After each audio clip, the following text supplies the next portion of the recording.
Well, as you've seen, our 18 storm team is monitoring a strong winter storm that's headed our way. 18 News reporter Kyle Dobry has some tips on what you can do now to prepare for the worst.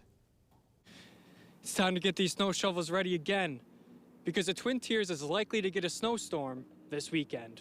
Snow is coming, and you have to make sure you're prepared. Make sure all electronics, including your phone, are charged and get batteries for flashlights. You also want to make sure to have food that doesn't need to be refrigerated or cooked in case you lose power. Grab those extra blankets and a space heater in case you lose heat.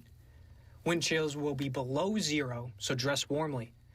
Law enforcement says to avoid travel, but if you can't, be cautious. It's better to get there a little bit late than not get there at all. So just take the time, drive slow, allow space between you.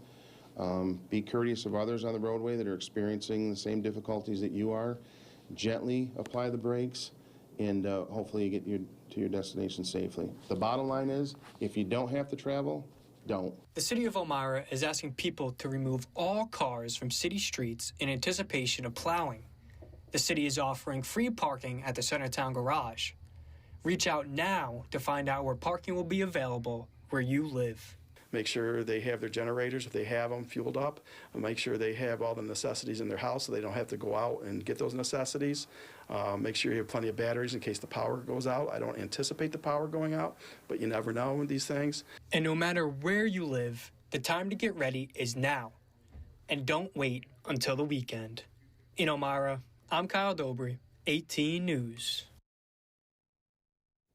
We reached out to emergency management officials in Steuben and Schuyler County, but we didn't hear back. We wanted to include them in the story. To get updates on the incoming storm, download the 18 Storm Team app. It is free, and you can stay up to date on the storm as it keeps tracking our way.